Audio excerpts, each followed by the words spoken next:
पहले तो आजमगढ़ में आज गौरव हुआ, क्या कहना है? देखिए, आजमगढ़ आज़ाद समाज पार्टी का कार्यकर्ता सम्मेलन और बहुत सारे नए लोगों ने आज़ाद समाज पार्टी में आस्था विश्वास व्यक्त किया है। उन्हीं लोगों से मिलने के लिए और उनको ये विश्वास दिलाने के कि आगे जब वो पार्टी में काम करेंगे तो जिसकी इतनी संख्या बारी उसकी इतनी हिस्सेदारी, इस नारे को आगे बढ़ाते हुए हम लोग पार्टी को मजबूत करेंगे। तो जिस प्रकार से वर्तमान की राजनीति देखी जाए, 24 को आगामी देखा जाए, कि आजाद समाज पार्टी और आपकी तरफ से किस तरह की तैयारी रहेगी 24 को लेकर? देखिए, आज़ाद समाज पार्टी के सभी सम्मानित नेतागण अपनी अपनी जिम्मेदारियों को अदा कर रहे हैं। पिछले 2022 विधानसभा के बाद लगातार आज़ाद समाज पार्टी के लोगों ने संघर्ष किया, छोटे छोटे आंदोलन किए, कैडर किए, मीटिंगें की, बड़ी बड़ी रैलियां की। उसका परिणाम ये है कि बूथ सेक्टर तक का संगठन जो है आज आज़ाद समाज पार्टी का तैयार है विधानसभा जिला का, और वो जिम्मेदारी से काम कर रहे हैं। और हमारा प्रयास है, ये एक तरह की लोकसभा की तैयारी की समीक्षा चल रही है जो पश्चिम में भी और पूर्वांचल में भी चल रही है, और जल्द जो है पार्टी कितनी सीटों पर और कहाँ कहाँ लड़ेगी इसके फैसले जो है स्टेट कमेटी की सहयोग से करने जा रही है। सर, अकेले चुनाव लड़ने की बात की आपने, ये पार्टी का फैसला है।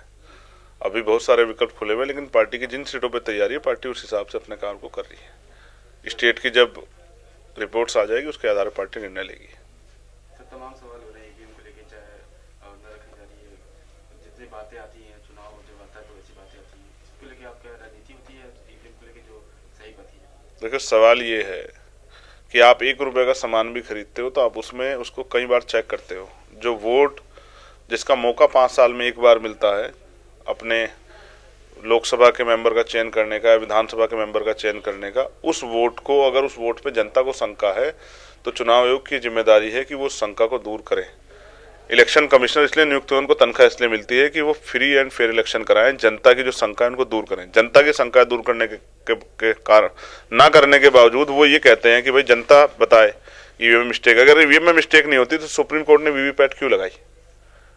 अगर ईवीएम बहुत फेयर है तो वीवीपैट क्यों लगाई सुप्रीम कोर्ट ने? सुप्रीम कोर्ट ने माना कि ईवीएम के साथ छेड़खानी हो सकती है, और वीवीपैट से जो पर्चियां निकलती है उसकी काउंटिंग नहीं हो रही है, उसमें भी छेड़खानी खबर आ रही है कि एक शीशा लगा दिया गया। ऐसा क्यों कर रही है सरकार? इलेक्शन कमिश्नर भी सरकार के मुलाजिम है, सरकार के कर्मचारी हैं, वो बहुत जो है फ्री नहीं है। इलेक्शन कमीशन जो है वो स्वतंत्र होना चाहिए, उस पर सरकार कोई दबाव नहीं होना चाहिए। जब सरकार के दबाव फैसले होंगे और सरकार के मन चाहे इलेक्शन कमिश्नर नियुक्त होंगे तो मेरा ये मानना है कि जनता के मन में शक पैदा होता है। इसलिए ईवीएम द्वारा अगर वोटों की चोरी हो रही है और जनता में के मन में ये शंका पैदा होगी तो इलेक्शन कमिश्नर को और इलेक्शन कमीशन को इसको दूर करना चाहिए, और इससे इसका सबसे आसान तरीका कि बैलेट पेपर से चुनाव कराया जाए। प्रतिष्ठा की बात करें 22 तारीख को जो होने वाली प्रतिष्ठा, क्या इसमें आज तक विषय देखे किसी को कह रहा कि बुलाया जाएगा तो जाएंगे, नहीं बुलाया जाएगा तो जाएंगे? अब सवाल ये है कि जो कार्यक्रम भारतीय जनता पार्टी ने अपने हिसाब से तय किया और समय से पहले तय किया, वो भारतीय जनता पार्टी का ही कार्यक्रम महसूस हो रहा है।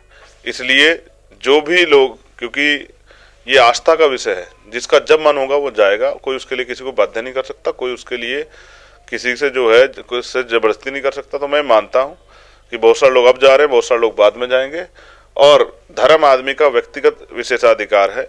कोई किसी धर्म को माने, कोई किसी के धर्म को ना माने, ये उसका अपना विषय है, इसकी स्वतंत्रता भारतीय संविधान देता है। तो दिखावा करने के लिए धर्म की बात करना, ये इससे भी जनता को सावधान रहना चाहिए कि जो धर्म की आड़ लेके राजनीति कर रहे हैं उनसे भी जनता सावधान रहे। सर, बहुजन समाज पार्टी मायावती जी की बात करें, आप लोग समझ चाहते हैं क्या जो 24 को लेकर जिस प्रकार से गठबंधन को लेकर चलता है, जब तमाम गठबंधन अलायंस की बात आती है, तो क्या रीजन क्या होता है कि गठबंधन करके बीएसपी को मजबूत करें या फिर दलित समाज को भी दिखाया जाता है? तो ये तो उनकी पार्टी के फैसले हैं, वो बहुत बड़ी नेता है, उन्होंने कोई फैसला लिया बहुत सोच समझ के लिया होगा। इसमें दलित के ऊपर जो रिएक्शन आता है, जब लोग सबर करते हैं, इसके ऊपर क्या? देखिए, ऐसा है, भारतीय जनता पार्टी की सरकार में जो अन्याय हुआ वो सबसे ज्यादा हुआ दलित समाज के लोगों पे, और दलित समाज के लोग जितनी उपेक्षा हुई। पहले हायर एजुकेशन का बजट आता था, स्कॉलरशिप आती थी, हॉस्टल जो बने उनमें सुख सुविधा आती, सब खत्म कर दी गई हैं।